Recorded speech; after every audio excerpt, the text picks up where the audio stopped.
What do you think of the true value of Ben White, Jadon Sancho, Jack Grealish just got done, and Harry Kane? We know that Ben White got sold for 50 million to Arsenal. Jadon Sancho got 73 million pounds. Please don't show any bias. Rafael Varane, also sorry I missed his name. Rafael Varane for 41 million pounds, and Jack Grealish just got sold for 100 million pounds and 164 Harry Kane. So just quickly, one word answer. What do you think is the true value? And if this was paid, if you think if it's more than what there's asking or was already paid, you can say that as well. So starting with Ben White. Ben White, to me, 35 tops. Not more than that. So English tax, 20 million. Yeah, English tax is like 10 million pounds extra. But I think being an English player, I think 30 to 35 million pounds would be fair value. So 10 is for English player and 10 is for going to Arsenal, a shit team. That also happens, right? Yeah. Yes. Okay, moving on. Yeah. So your favorite boy? Jadon Sancho, I would still, because he's 21 and will have resale value and he's proven, I would still say if it was me, like 65 million pounds would be a fair value. 60 million pounds would be fair. So I agree on that because they were asking a lot of money. I remember last year I was not happy. He was getting to 110 million pounds or some shit like that. We got Manchester United tax of 15 million than what we should have, like any other club would have paid. So 60 million would be the right price. Fair enough. Varane is a steal. Absolutely a steal. It's 34 million pounds plus 7 millions add-ons, like on meeting certain conditions. He's a steal, man. I mean, you can't get, if Ben White fucking goes for 50 million pounds, Varane at 34 plus add-ons. How much you would have paid if you were like put to like extortion? How much you would have paid to get this guy in maximum? 50 million pounds easily. Easily, right? But I think I could have gone as up at 70 as well, because if we really wanted somebody, up to 60. No, I'm just saying, like, when you just need somebody really bad, right? You can like, you're really bad. Like, I think I could have been extorted till 70. Yeah. All right. Talk about Jack Grealish, 100 million pounds clean, going to a place which doesn't even fucking need him. They already have playmaker Kevin De Bruyne, and now he's going to play me for what? Somebody who performed really, really well, Sterling at the Euros. 100 million pounds. Yeah, I mean, English player, release clause, I would still feel his fair value would be, I mean, it's iffy because he was playing for Villa and he's shown there, but I don't know whether time will tell whether what he'll do for City. But somehow I think it shouldn't be more than 65, 70 million pounds. Yeah, I think 70 should be the ceiling here, but there's a lot of access. Already had the release clause, so they just said let's just pay it and get it over and done with. Yeah. Because they were really keen on him, and that's probably one of the reasons. Harry Kane will not be paid 160 million. Daniel Levy will not be paid 160. Just give me one final figure, a right figure, not an extortion figure, that this is the right, because we just discussed about it earlier in the earlier podcast, that there are a lot of issues with Harry Kane, including the age, injury, and other factors coming in, not performing at the biggest stages, not being proven there. If you were Pep Guardiola or the Prince, who owns the Pep Guardiola team, you pay like a genuine fair price? Because I tell you, my fair price is 100 million pounds, and I think he's a great player. I would be extorted up to 120 million pounds. If not extorted, would you say 111 just to make it? Okay, the realistic or fair ask would be anywhere between 90 to 100. English market, English captain, all that put together. Everybody wants him. 120 max, right? All right, fair enough. So let's talk about United here. And we have been missing United. United is back. I reckon if United get a 50 million offer for Paul Pogba, he has 1 year left in contract, which you know very well. And in case you don't want to accept any offer, even 50 or plus higher, please explain to me that really dumb. That's the question. Okay, so in this case, unfortunately, Pogba holds all the aces. If I was United, I would just say, hey, Pogba, like, please decide whether you want to stay or leave. Figure it out. I don't care. If I get 50 million pounds and you are still not sure, then please go. I would take the 50 million pounds and let him leave. What it'll do is, at least I will have someone like Donny van de Beek, who I can like blood and play more and like not waste. Like, last year we paid, I think, 35 million for him. At least that is not going to waste. And I get 50 million on top for selling Pogba. So if I get 50 million and Pogba is non-committal, I would sell him. If Pogba commits his future because he's seeing Varane, is one of his best, friends from the French squad. Sancho, they've done, I think, some commercials together for Pepsi. If he sees a future here, please sign him. I mean, there is no one in the world football market that you can get like to like replacement for Pogba. So like I would love to see this all star-studded team with Varane, Pogba, Fernandes, Sancho, Rashford, Cavani. That's like a mouth-watering, lineup. I would love to see it for a year for sure. Only if he commits, and I don't want to lose him for free.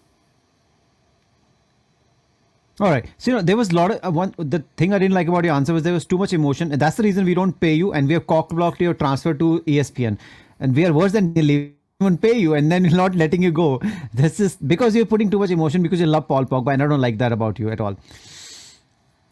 All right, Lal. I mean, see, there's nothing personal. Like, I don't like his off-field antics. It's just that when he is 100%, he is the best player, most talented player, probably, in the Premier League, probably after De Bruyne. Just in terms of his ability. Sheffield Wednesday.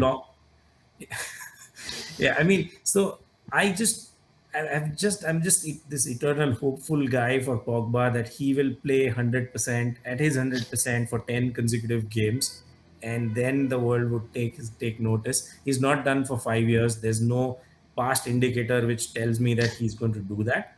But so that's why I'm saying if I get 50 million pounds, sell him. All right, fair enough. All right, Bikram, please delete all this part. Lal, I want you to make prediction for the Premier League this season. The top four and one dark horse should not. It does not. That whatever prediction you make, it cannot be one of them in finishing in top four.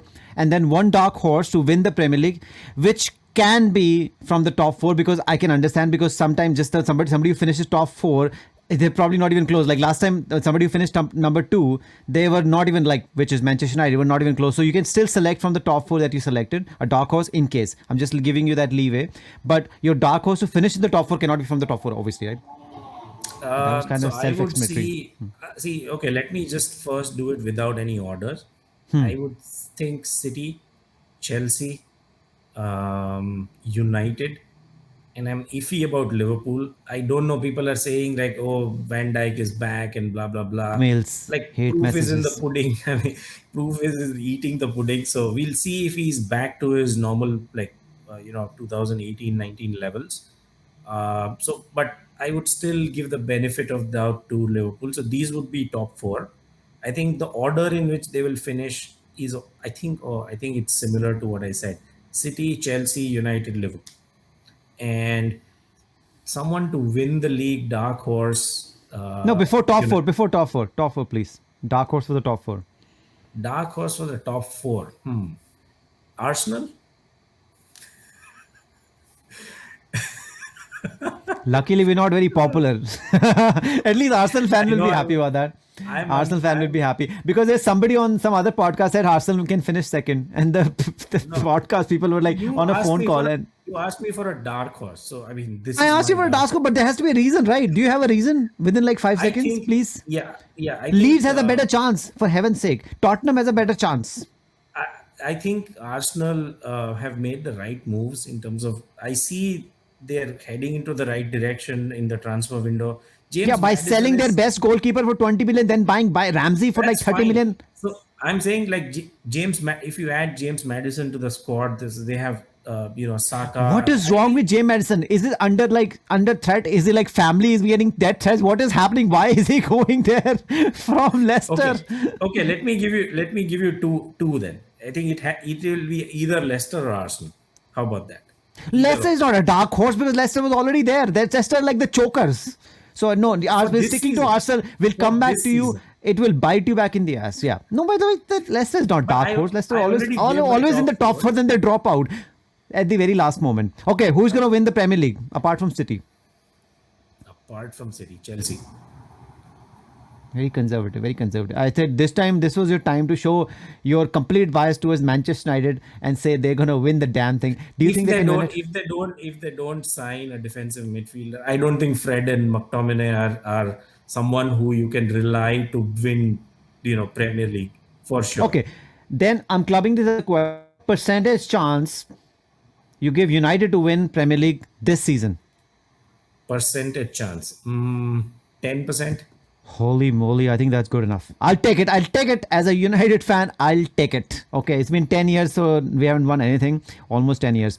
Now, Lal, I want you to explain why on earth have United given a 3-year extension to your favorite Ole Gunnar Solskjaer, and how do you explain that Solskjaer is the highest paid manager in Premier League, barring Klopp and Guardiola, who are like great managers? Okay. I wish no one asked me this question. Oh my god, I've been like having nightmares about this. Why the hell would someone give Scholes? I mean, ideally, if I People are was not United- lining up. You're fucking up. There's everybody available. Conte is there. You don't want him. Like, what is I mean, happening? I was hoping either Conte or Zidane are just like licking their lips and saying, "Oh, okay, come December, if United are not in top four, I am going to be in United." I mean, so okay. Ideally, if I was United, I would have said, "Okay, Oli, we have spent a lot of money. We've given you great players. Now it's completely your team." By the way, every position in the playing 11, there is an Oli recruit now. Wan Bissaka, Maguire, Varane, Shaw. Okay, fine, he was inherited, but he has Telles. Pogba? Then you have Pogba was inherited, but I think he has James, Cavani, Fernandes. Sancho, like every Henderson, he got him back. So every position on the pitch he has covered. So if I was United, I would say that okay, come December we'll review your contract situation, because he was in the last year of his contract. So anyways, the discussions were supposed to happen, I think, from November, December onwards. So looking at the league table, then I would have said, okay, you're in a great position. You are in the top two. Here, I will agree to a contract extension by 2 more years, not 3 more years. What the hell is 3 more years? What has Oli done to like deserve 3 more years? Because our chief executive who is leaving, he is a moron and every. I'll Because tell if you you- see all the I'll new tell you panel which why. has come in, all the director and all, they're all theory- Oli's pals. Pals. My Everybody is theory pals. My theory is Oli is like a people pleaser. He's a nice guy. Even Glazers love him. Yeah, even in the Super League, he didn't criticize like the Glazers or anything. Like Guardiola was more assertive, and Klopp was very clear what he felt about it.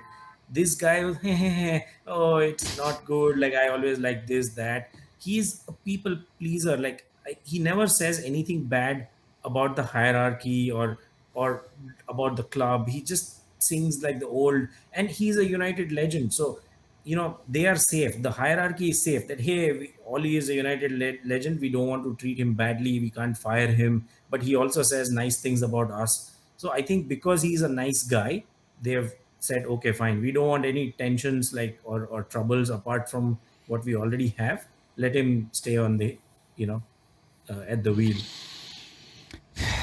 Nice That's guys the never side. win, Lal. Nice guys I know. never win. I agree. All right. All right. I have a few more questions for United for you. Who starts in the goal, De Gea or Henderson? We know Henderson is down with COVID and whatever nonsense, but once he comes back and fully fit, because there was a lot of speculation that Henderson will start over De Gea, do you think once Henderson is fit, fully fitting, start? For me, it's always been De Gea. I don't think Henderson has done something spectacularly well to dethrone De Gea, or vice versa. Like De Gea has done something like really stupid or completely form has gone out of the window. He's been there for 10 years. He's won like 4 or 5 player of the years, like during the post Fergie era. He's like, how can you? I mean, for me, he's my number one. No, also that's your opinion, right? But what have we been hearing that we were hearing that Henderson was going to start? Do you think Henderson will start eventually? Now that De Gea has gotten lucky anyway right now. Yeah, knowing Solskjaer, I think this is what will happen before the international break, because De Gea has had a full preseason. He will start with De Gea after the. That is obvious international because break- Henderson is not ready. No, I mean, even if he's ready, let's say he comes into training tomorrow and plays like really well, whatever, like comes up to speed, he will not play like on in like the last match in August. I would still think he will start all the matches before the international break in September. After the international break, I think he'll bring back Henderson in. So Henderson will end And Henderson will end up being the number one, knowing Solskjaer. Although end I of the don't season, like it. and De Gea is done. I think he should be like he can't sit on the bench at like 400,000 pounds a week and sitting on the bench as a goalkeeper. Absolutely not. If he's not going to be my number one, he has to be sold. But the question is, who will buy and pay a player or goalkeeper 400,000 pounds a week? Who is Arsenal. there in the market? Well, let's hope so. They're the only team, the dumbest team Let's ever. hope so. Yeah. Okay, I they mean, buy all the goalkeepers for a lot of money, and they sell their best goalkeeper who just won the Copa for 20 to Aston Villa, That's and just who goes out there and says Aston Villa is a bigger club than Arsenal. All right, just crazy. Sancho Yeah. or Greenwood? I know your answer. Sancho or Greenwood? I don't know. Like either or, it depends. It's a tough one, man. Like let's see Greenwood, Sancho in the United shirt for at least half a season before I give you my answer. I don't know on what basis will I give you my answer. But now, what are we supposed to do with Greenwood? You already beat up Greenwood before the Euro started. Now you want to beat up Greenwood again so Sancho can start? What is happening? Why do you hate Greenwood so much? No, Greenwood Greenwood will deserve. start. Does No, Greenwood by the deserve way- to start or by the not? way, here- Can they have a here- real competition? My Here's- question is to be just given that right wing, or should there be competition? They should see who's performing better and then go here's- about it. Yeah, here's how I think it'll go. Greenwood, Martial, Sancho. These three Martial, guys he's still will- there. We're still talking about Martial. because Rashford is injured. He's not for even the- right wing. I don't know why Martial is even in the conversation. He's left wing anyway. No, I know. So, but Sancho can play both wings, and he plays. So really so well. can Greenwood. So the question is only Greenwood, and No, just stick to Greenwood in this. Greenwood's preferred side is right side, which is Hmm. Sancho's preferred side. But Sancho can play equally well on the left. But our thing is only right? So it's like Greenwood is ambidextrous or whatever the fancy word is. I would see Greenwood. I want to groom him as a striker, so it will be Cavani and Greenwood. Cavani is not going to play 45 matches in a season. All right, 54 then. Sorry, So, 24. yeah, I mean, That's not. I would say Greenwood to start like let's say half the matches and half the matches Cavani, and they would come off the bench for each other. All right. That's Now, how I would see. fair enough. So I've sent you the list of 8 players I'm going to talk about next. A quick fire word on the future of these players. We little bit talked about De Gea. So I think I've removed De Gea from there anyway. So do you see these people being relevant and get loads of play time, or be fringe play, forgotten, sold, loaned, whatever the hell, beaten up? Martial, Lindelof, Pogba, Dan James, Van der Beek just signed a new contract. Okay, so I guess Starting with I will- Martial. Your Okay, favorite. let's start. I think loads of playing time and he'll be relevant because of Rashford's injury.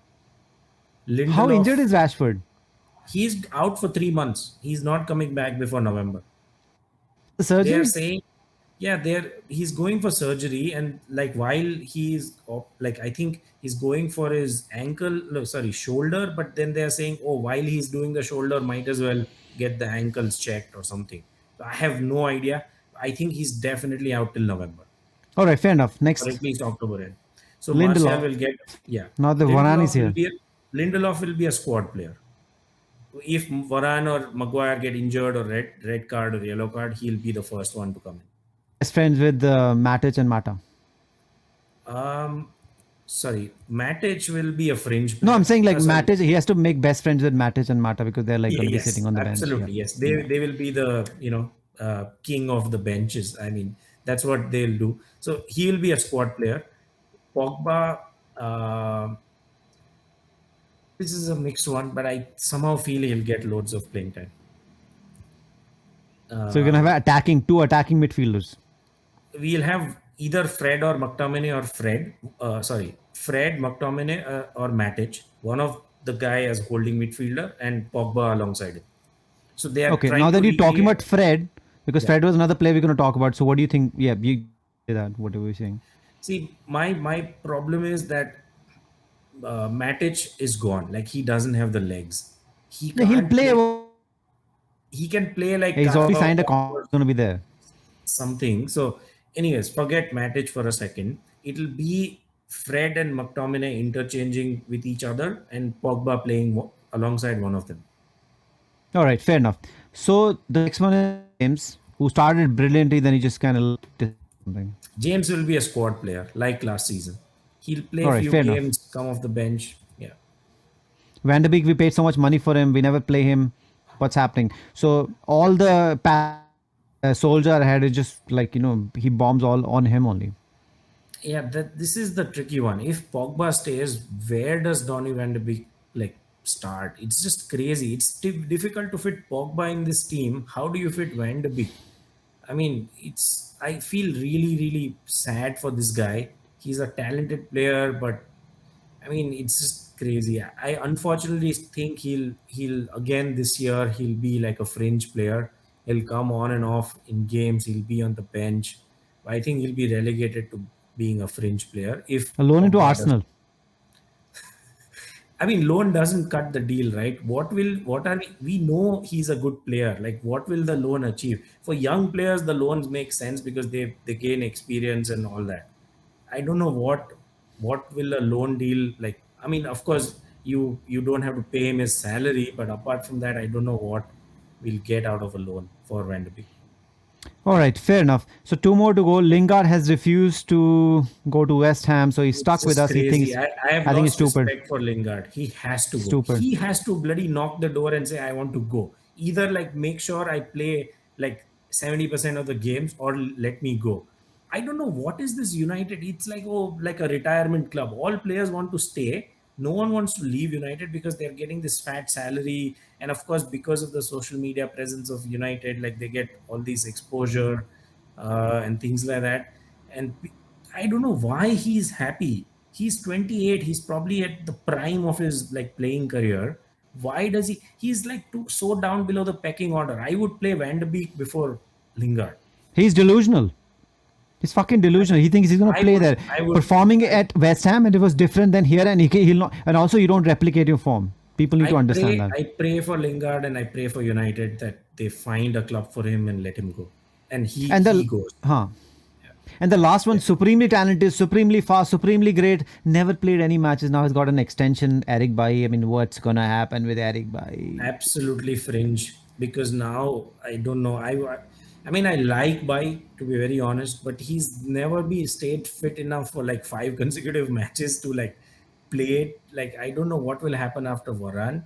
I think United have only extended his contract to increase his value in case someone comes and wants to buy him.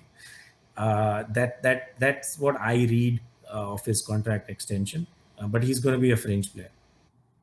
Been in the nursing ward with Phil Jones for the last 2 years. It's just been terrible. But thank you for your expert opinions and that's the reason we don't pay you. And thank you for listening. It was wonderful. And take care.